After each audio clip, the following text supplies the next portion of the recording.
అచ్యుతవరుణుడు ఇప్పటికీ ఈ రోజుకి కూడా మహేంద్ర పర్వతం మీద పరశురాముణ్ణి ఆరాధన చేస్తే ప్రతి చతుర్దశి తిథి నాడు ఆయన దగ్గరికి వస్తాట ఆయన.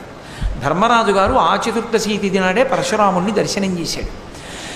ఆయన మహేంద్ర పర్వతం మీద కూర్చుని ఉండి కశ్యప ప్రజాపతికి భూమిని దానం చేసి తన దగ్గర ఉన్నవన్నీ దానం చేసేసాడు.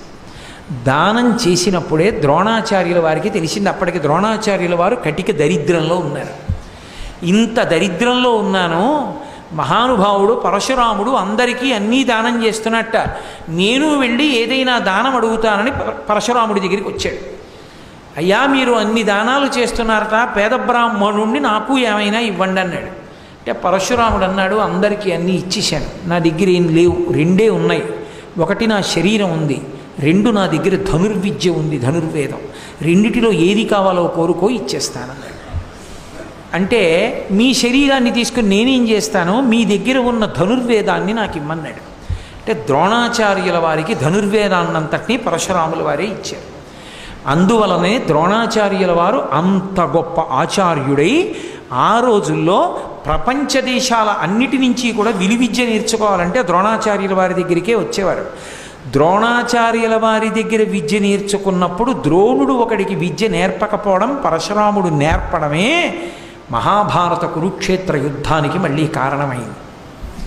ఎక్కడ కారణమైందంటే ద్రోణాచార్యుల వారు అందరికీ అస్త్రాలను నేర్పుతున్నప్పుడు కర్ణుడు ద్రోణాచార్యుల వారి దగ్గరికి ఏకాంతంలో ఉన్నప్పుడు వెళ్ళాడు గురువుగారి దగ్గరికి.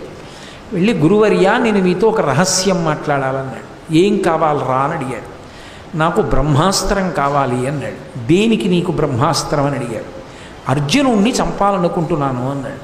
అర్జునుడు ధర్మపక్షం, కర్ణుడు ధర్మపక్షం కాదు. ఎందుచేత అంటే కర్ణుడు పుట్టుక చేత సుగుణాభిశోభితుడు, గొప్ప గుణములున్నవాడు. పుట్టుక చేత ఆయనకున్న విభవం మహాభారతంలో ఎవరికీ లేదు. సహజ కవచ కుండలములున్నవాడు, సూర్యపుత్రుడు, కుంతీదేవి కుమారుడు. కానీ సంగము వలన ఆయనకు వచ్చినన్ని దుర్గుణాలు ఎవరికీ రాలేదు. అన్ని దుర్గుణాలు వచ్చాయి. అందులో రెండు ప్రధానమైన దుర్గుణాలు ఏమిటంటే కర్ణుడికి వాచాలత్వం, నోటికొచ్చినట్టు మాట్లాడతాడు. సభాపర్వంలో అంత ప్రమాదం మహాభారతంలో ఏర్పడడానికి కర్ణుడు మాట్లాడిన మాటలే కారణం. దుర్యోధనుడు తొడ చూపించి ద్రౌపదీదేవిని వచ్చి కూర్చోమ్మనడానికి కారణం కర్ణుడు మాట్లాడిన మాటలే. 5గురుండి నిన్ను రక్షించుకోలేకపోయారో 6వ భర్తని చూసుకోని దుర్యోధనుడిని చూపించాడు. కర్ణుడి మాటలు విని దుర్యోధనుడు తొడకొట్టి ఆ ద్రౌపదీదేవిని వచ్చి కూర్చోమన్నాడు. ఎక్కడైనా సరే సభ జరుగుతూ ఉండగా పురుషుడు తన తొడ మీద చప్పుడు చేయకూడదు, ఒక్క సంగీత విద్వాంసుడైతే తప్ప.